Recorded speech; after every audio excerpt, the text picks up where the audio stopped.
I'm Kim DeYoung, and I graduated in 2020 from the Master of Social Work Critical Leadership in Social Services and Communities program. While I was there, I studied the life of Florence Philpott for a project.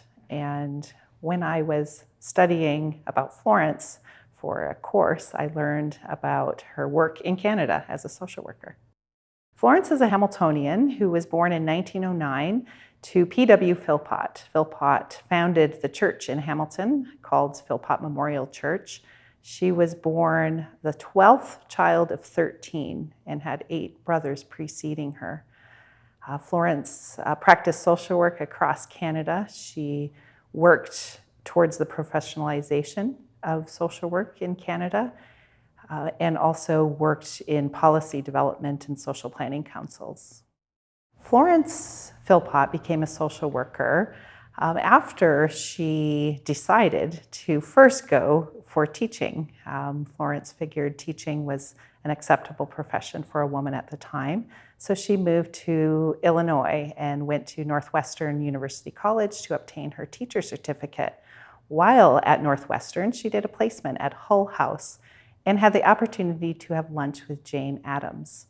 Jane Addams greatly influenced Florence to pursue social work as she decided that she would still like to work with children, but rather than in a school setting, Florence wanted to work in a community organization setting such as Hull House. Florence Philpott pursued a social work certificate at the University of Toronto. She reached out to the Children's Aid Society in Toronto when she returned from studying at Northwestern, and they advised her to pursue social work education so that she could get to know different people in community organizations and pursue placement so that she could have firsthand knowledge of what the people were facing. Florence had a field supervisor named Roberta Hamilton. She saw leadership potential in Florence, and so she set up a field placement for Florence in Hamilton at the Cosmos Imperial Cotton Mill factory. She had Florence do this placement so that she could have firsthand knowledge and see firsthand the difficulties, the challenges, and the issues that people faced who were working in the factories. Florence did her placement there, greasing bobbins. She worked as a factory worker, got up early to go to the factory, worked long days, and she witnessed firsthand the challenges that women in particular faced during that time, carrying the load and the burden for the care of the family and providing financially for the family. Florence witnessed the difficult working conditions that they faced and saw some of the challenges that they had as well. Florence initially chose as a career path to be a veterinary surgeon. However, her brother approached her father, dissuading him from allowing her to pursue this profession as he deemed it too rough for women. So Florence decided the acceptable career for a woman is teacher and then social worker. Florence's first job was at the East End Day Nursery in Hamilton. As part of her job, she was given room and board, and she lived above the day nursery.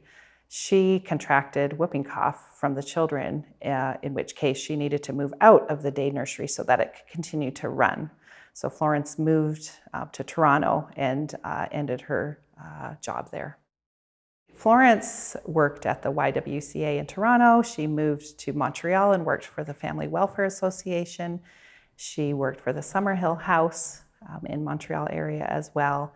Florence then moved westward and worked in the YWCA in Manitoba. Florence was moving around these organizations, and it led her to accept more leadership roles, including field supervision roles.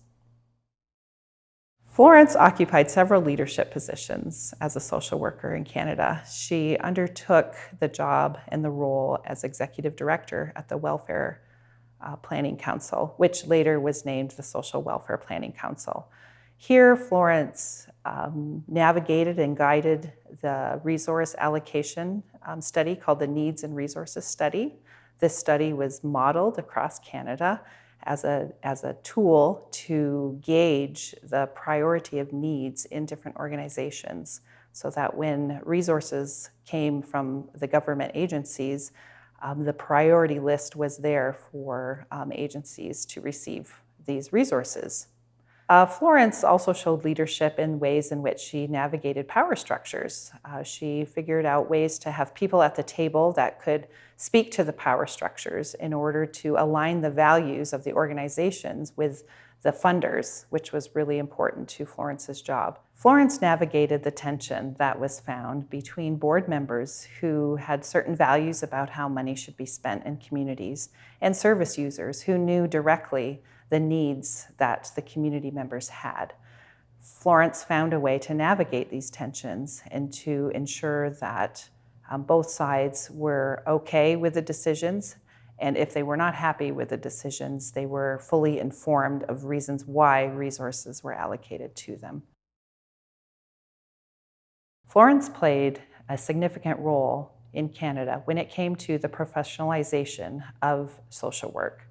She believed the profession needed credibility in communities, and she sought to bring credibility to the profession by raising the standards of practice. Florence was executive director of the Canadian Association for Social Workers for several years, and during that time, she revamped the Code of Ethics.